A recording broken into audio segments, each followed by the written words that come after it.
14वीं शताब्दी में जब उत्तर भारत में तुर्की आक्रमणकारी बढ़ रहे थे, तब दक्षिण में एक महान साम्राज्य उभर रहा था।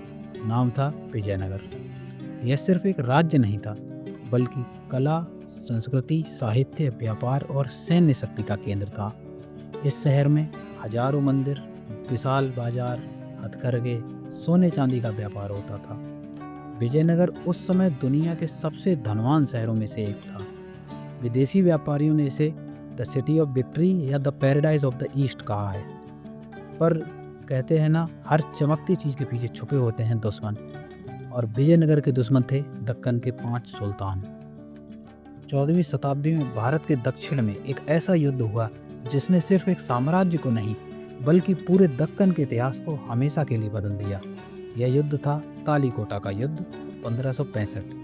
यह एक ऐसा युद्ध था जिसे इतिहास याद करता है खून, विश्वासघात और विनाश के प्रतीक के रूप में। तो आज हम जानेंगे विजयनगर साम्राज्य का उदय कैसे हुआ, उसका स्वर्ण युग, उसके दुश्मन, और आखिर कैसे सिर्फ कुछ घंटों में एक महान साम्राज्य खाक में मिल गया। 13वीं और 14वीं शताब्दी में दक्षिण भारत अराजकता से जूझ रहा था। उत्तर से खिलजी और तुगलक सुल्तानों के हमले बढ़ते ही जा रहे थे। होयसल, काकतीय, ऐसे पुराने राज्य टूटने की कगार पर थे। लेकिन लोगों के मन में एक ही सवाल था, क्या कोई शक्ति दक्षिण को फिर से एक कर सकती है? इसी दौर में 2 भाई हरिहर और बुक्का इतिहास की दिशा बदलने के लिए आगे आए। कहानी शुरू होती है एक संत से, विद्यारण्य स्वामी। इन्होंने हरिहर और बुक्का को न सिर्फ आध्यात्मिक बल्कि राजनीतिक नेतृत्व भी दिया। 1336 में तुंगभद्रा नदी के किनारे विजयनगर शहर की स्थापना हुई। इसे हम्पी भी कहते हैं। यह एक ऐसा शहर था जो कुछ ही वर्षों में सोने, हीरो और स्थापत्य का पर्याय बन गया। यह सिर्फ एक नगर नहीं था, बल्कि दक्षिण भारत के पुनरुत्थान का प्रतीक था। विजयनगर के स्वर्ण युग को हम 3 भागों में समझ सकते हैं: संगम वंश, सालोक वंश और तुलुक वंश। संगम वंश में दक्षिण भारत के छोटे छोटे राज्यों का एकीकरण किया गया, सबको मिला के एक बड़ा साम्राज्य बनाया गया। कला, संगीत और मंदिर स्थापत्य कला का बहुत ज़्यादा विकास हुआ। सैन्य शक्ति का विस्तार किया गया। अफ्रीकी घुड़सवार आए, तुर्की तोपची और एक विशाल पैदल सेना तैयार की गई। देवराय द्वितीय के समय विजयनगर साम्राज्य शक्ति के शिखर पर पहुंच चुका था। विदेशी यात्री निकोलो कॉन्टी लिखता है कि विजयनगर शहर रोम से भी बड़ा और अधिक समृद्ध है। सालोक वंश एक छोटा कालखंड था, लेकिन परिवर्तन का दौर था। यहाँ पे साम्राज्य राजनीतिक रूप से अस्थिर तो हुआ, परंतु इसकी आर्थिक शक्ति बनी रही। और अब आता है तुलुक वंश। यह वह अध्याय जिसमें विजयनगर को अमर कर दिया, क्योंकि इसी वंश से उभर कर बाहर आए श्री कृष्णदेव राय। श्री कृष्णदेव राय को विजयनगर का सूर्य कहा जाता है। यदि विजयनगर एक आसमान है, तो कृष्णदेव राय उनके चमकते तारे हैं। श्री कृष्णदेव राय ने बीजापुर, गोलकोंडा और उड़ीसा के राजाओं को कई बार पराजित किया। नहर और जल सिंचाई परियोजनाएं चलाईं, किसानों को संरक्षण दिया। उनके समय को तेलुगु साहित्य का स्वर्ण युग और उनके ही समय में हम्पी का विशाल वास्तुकला का विकास हुआ। विदेशी यात्री पायस उनके बारे में लिखते हैं कि कृष्णदेव राय पूरे भारत के ही शक्तिशाली सम्राट हैं। बाबर ने भी कृष्णदेव राय को भारत का सबसे शक्तिशाली सम्राट बताया है। उनके समय में विजयनगर आर्थिक रूप से भी ऊंचाई पर था। सबसे ज़्यादा मजबूत सेना थी उनकी। हीरे और मोती की खुले बाजारों में खरीद होती थी। लेकिन उनके बाद साम्राज्य धीरे धीरे कमजोर होने लगा।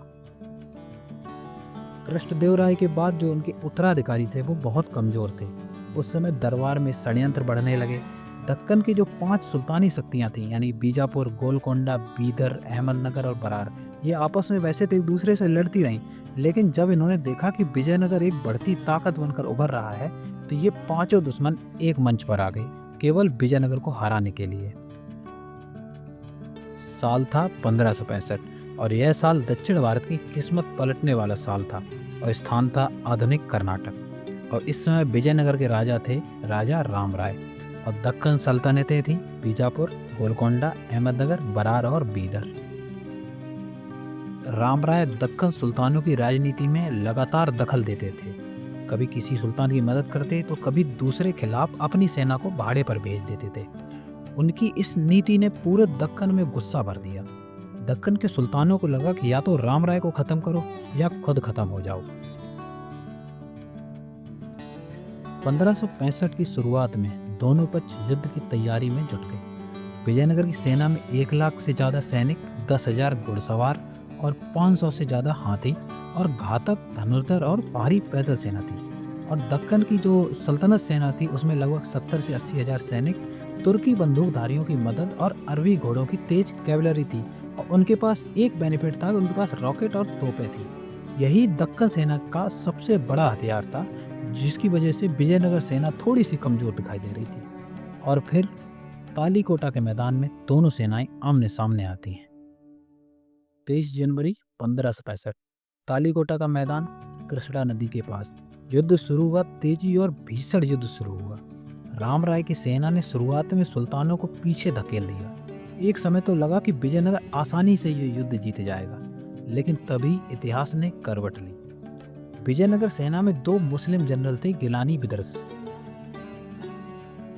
गिलानी ब्रदर्स को राम राय ने ऊंचे पद दिए थे। हालांकि पहले वो दक्कन सुल्तानों के सेना में थे, लेकिन बाद में वह विजयनगर आ गए थे। युद्ध के बीच में गिलानी भाइयों ने अपनी पूरी टुकड़ी के साथ राम राय का साथ छोड़कर दक्कन सुल्तानों का साथ दे दिया। यह दृश्य इतना अचानक और भयानक था कि विजयनगर सेना में अफरा तफरी मच गई। दक्कन सेना ने इसी मौके का फायदा उठाया और सामने से भयानक हमला किया।